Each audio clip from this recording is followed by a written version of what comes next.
Buenos días estimados amigos. Recordemos el paso de Guillermo Teillier por Xi'an, Chile, cuando ante Tomás Moziatti mostró su visión sesgada y simplista de la situación de los derechos humanos en Cuba y China. Por un lado, solo habló del impacto negativo del bloqueo de Estados Unidos sobre la economía y el desarrollo de Cuba, usando esto como una excusa para ignorar las violaciones de derechos humanos que ocurren en la isla. Por otro lado, equipara a Cuba con China, sin reconocer las diferencias históricas, políticas y culturales que existen entre ambos países. Además, el autor no ofrece ninguna evidencia ni argumento para sustentar sus afirmaciones, sino que se basa en ejemplos anecdóticos y generalizaciones. Guillermo Teillier también muestra una actitud cínica y desconfiada hacia los medios de comunicación chilenos, y sugiere que hay una censura implícita sobre ciertos temas. Teillier parece no valorar la libertad de expresión y de opinión que existe en Chile y que le permite expresar su punto de vista sin temor a represalias. A continuación el video de hace unos años. A ver, el valor universal de los derechos humanos. Usted sabe que apunta Ignacio Walker a la situación de Cuba. Sí, claro. ¿Están dispuestos a revisar la situación de Cuba? Cuando se levante el bloqueo a Cuba, sí. ¿Y usted cree que eso es una buena explicación? Y le hago esta pregunta, ¿por qué? Porque históricamente la gente se iba a Alemania Oriental y les disparaban, solo por el hecho de querer irse. No querían nada más y les disparaban y algunos los mataban. Y había una especie de silencio con respecto a eso, muy complejo. Con respecto a Cuba, posiblemente van a pasar los años y ustedes van a tener que decir nos equivocamos, porque este programa no podría existir en Cuba. Entonces uno dice, bueno, pero ¿por qué? ¿Qué tiene que ver el bloqueo con un programa como este, de discusión? Prohibido. Bueno, Cuba es Cuba. Sí, Chile, si yo me metiera en la vida de Cuba sería imposible.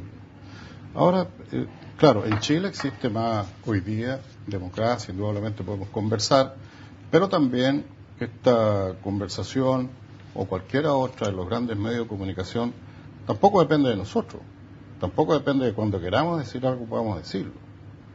Es decir, también esto de alguna manera está sujeto a lo que alguien diga, ¿no es cierto?, algún poder, diga, mire, a este señor lo vamos a entrevistar hoy día, pero no lo entrevistemos sobre esto o sobre esto otro. No, pero a ver, usted puede decir aquí lo que quiera. A ver, dígale a los telespectadores lo que quiera. Lo que quiera. Bueno, pero ese es un problema de Cuba. ¿Qué quiere que le diga? A ver, Cuba es un país que hizo una revolución, 50 más años de bloqueo. ¿Qué le parece a los chinos? Yo creo que de alguna manera hay un problema en Cuba indudablemente. Nosotros hemos dicho, no queremos que ese... Oiga, pero los chinos no tienen bloqueo norteamericano. De hecho tienen a los norteamericanos del cogote porque son acreedores norteamericanos. Sí. Y sin embargo tampoco hay democracia en China. En China no hay partidos políticos. Bueno, pero ahí le pongo un problema. ¿Por qué Walker no me reclama a mí por China, por ejemplo? Pero yo le hago esta pregunta a usted, ¿qué opina de China? ¿Pero por qué no me regaló? No, yo le hago la pregunta. Yo no estoy porque se violan los derechos humanos en ninguna parte ¿Se violan en China? Del mundo. ¿Qué sabe usted? ¿Quién dice dónde se violan los derechos humanos? Yo le pregunto a usted. Yo no sé cuánto se violan los derechos humanos en China. De lo que yo sé, hay un organismo mundial, ¿no es cierto?, que está destinado a velar porque se cumpla con los derechos humanos en el mundo entero. Esa es la Comisión de los Derechos Humanos de las Naciones Unidas. Ellos hacen la evaluación anualmente. ¿Qué es lo que dicen de China? Bueno, si dicen que se violan los derechos humanos, ya, muy bien, yo podría estar dispuesto a aceptar. Se violan los derechos humanos en China. Pero dice esa misma comisión que se violan los derechos humanos en Estados Unidos, o que Estados Unidos viola los derechos humanos en otros países. Por lo menos eligen presidente, en China no eligen presidente.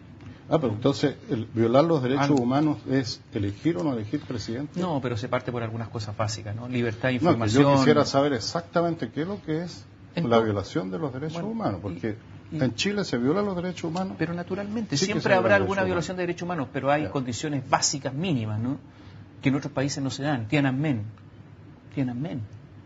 Bueno, pero yo creo que se violan los derechos humanos de distintas maneras en todas partes del mundo. Entonces, si a mí me quieren cargar porque se violen los derechos humanos en China, que no sé en qué medida, o en Cuba, yo creo que eso es poner una discusión bastante compleja para nosotros y también para Ignacio Walker. Claro, es lo que plantea la Como democracia. pueden ver, Teillier tiene un argumento muy débil para justificar los regímenes comunistas más represivos del mundo, como Cuba, Chile o la antigua Alemania Oriental. Teillier solo le faltó afirmar que en Corea del Norte se respetan los derechos humanos. Los comunistas se burlan de la inteligencia de los chilenos. Tras la muerte de este siniestro personaje, veremos quién queda al mando del PC. Quizás Carmona, Vallejo o Jadwe. ¿Ustedes qué opinan? ¿Quién quedará al mando del comunismo en Chile? Los leo en los comentarios. Hasta luego, estimados amigos.